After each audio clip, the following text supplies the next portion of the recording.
Technical management channel पे आपका सबका स्वागत है। पिछले वीडियो में हमने देखा था कि यूटीएम मशीन के बारे में जानकारी लिए थे। इस वीडियो में हम टेंशन टेस्ट रिपोर्ट के ऊपर बातचीत करेंगे। तो ये जो टेक्निकल मैनेजमेंट चैनल है बेसिकली टेक्निकल और मैनेजमेंट रिलेटेड वीडियो का इन्फॉर्मेशन देने के लिए बनाया है। यहाँ पे मेरा बेसिकली बैकग्राउंड इंजीनियरिंग बैकग्राउंड है plus MBA। So 10 year plus experience in the automotive industry and with the different department. So ये जो भी आपको मैं बताऊंगा या जो इन्फॉर्मेशन दूंगा वो ट्रूली प्रैक्टिकल बेसिस पे रहेगी, या इधर उधर कुछ किताबें पढ़ के या कुछ वीडियो बनाना है इसीलिए नहीं है। दैट वाज नॉट माय मोटो। तो चले चलते हैं हमारे टॉपिक के ऊपर, टेंसल टेस्ट रिपोर्ट। यहाँ पे आप देखोगे कि ये जो सैंपल है ना, ये बिफोर टेस्टिंग का सैंपल है और ये जो सैंपल है आफ्टर टेस्टिंग का सैंपल है। मतलब ये जो सैंपल है हमें टेंसल टेस्ट लेना है, उसको सैंपल प्रिपरेशन भी करना पड़ता है। सो ये जो है इसका ये जो रेशियो रहता है इसका बीच का ये D/2,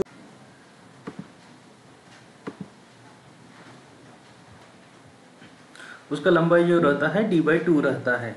चलो इस डेटा में हम देखेंगे, एक इधर का कॉलम है जो इनपुट डेटा है और अदर साइड का जो कॉलम है आउटपुट डेटा है। मतलब ये टेस्ट करने से पहले मुझे मशीन में क्या डेटा फिल करना पड़ेगा।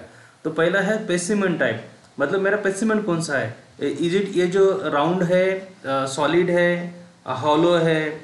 सो वो डेटा मशीन को फीड करना पड़ता है। मटेरियल टाइप, आपको कौन सा मटेरियल पर टेस्ट करना है, आपको कुछ स्पेशल डिस्क्रिप्शन है क्या स्पेसिमेन के बारे में तो वो लिखना है। स्पेसिमेन डायमीटर जो 15.6, अभी ये जो डायमीटर है हम इसके ऊपर स्टेट ले, उसका है 15.6। गेज लेंथ फॉर इलांगुएशन पर्पज, अभी ये जो बीच में का जो डायमीटर है 15.6, this is the gauge length. ये पूरा होल गेज लेंथ नहीं है, जो बीच वाला लेंथ है जहाँ पे हम टेस्ट कर रहे हो जिस पर लोड अप्लाई हो रहा है वही गेज लेंथ रहेगा। प्री लोड, हम प्री लोड कुछ देना है का नहीं देना है इसमें। मैक्सिमम लोड मतलब ये मशीन मैक्सिमम लोड जो रहेगा वो 40 किलो, मतलब मशीन का टनेज का कैपेसिटी है उसके बारे में। इलांगुएशन कितना हो सकता है मैक्सिमम ये दिया है, और क्रॉस सेक्शन एरिया मतलब 15.6 इसका एरिया निकाला है।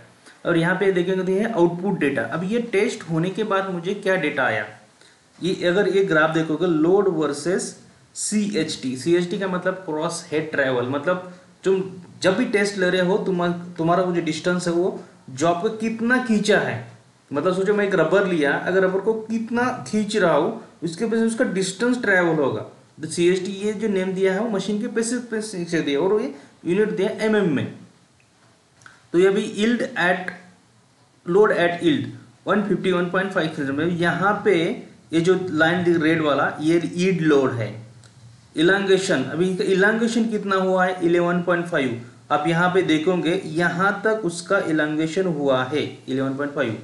यील्ड एट रेस्ट आया 793.68 न्यूटन पर mm²। लोड एट पिक, उसका मतलब होता है ये जॉब टूटने से पहले उसका कितना मैक्सिमम पिक लोड आया था। अभी यहाँ पे देखो कितना दिया 182 किलो न्यूटन। ये जो मेरा कर्सर है दिख रहा है आपको यहाँ से, ये है लोड एट पिक, मतलब 182 किलो न्यूटन तक आया है। इलांगेशन एट पिक मतलब मेरा जब पिक लोड आया था तब कितना इलांगेशन हुआ था 17। ये नीचे ग्राफ CHT में देखो तो 17 mm हुआ था। टेंसाइल स्ट्रेंथ कितना आया, that is the important, that's why we are doing the all this testings. तो टेंसाइल स्ट्रेंथ में 953.4 न्यूटन mm² मेरा टेंसाइल टेस्ट आया है।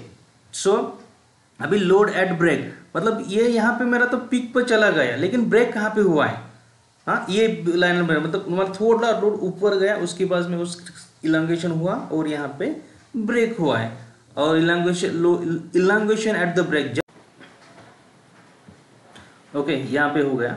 बाद में मैं एक थोड़ा सा डीप में ग्राफ के बारे में बताता हूँ। यहाँ पे जो ये आएगा ना मेरा, ये stress is directly proportional to strain up to plastic limit, ये जो अपना हुक्स लॉ है यहाँ पे अप्लीकेबल होगा।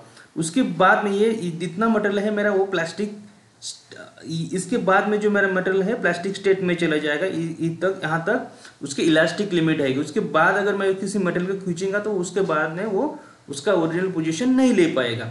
सो यहाँ पे आने के बाद अभी ये जो हुआ मेरा प्लास्टिक स्टेट में आ गया मैं। तो ये प्लास्टिक स्टेट में आने के बाद यहाँ पे क्या होता है देखोगे CHT, मतलब मेरा डिस्टेंस बढ़ता है लेकिन मेरा लोड सडनली उतना नहीं बढ़ता। ओके, सो उसके बाद में ये अल्टीमेट पॉइंट पे आ जाता है जहाँ पे हम उसको कहते हैं इलांगेशन एट पिक, कितना हुआ और लोड एट पिक, और उसके बाद में यहाँ पे आके वो ब्रेक होता है।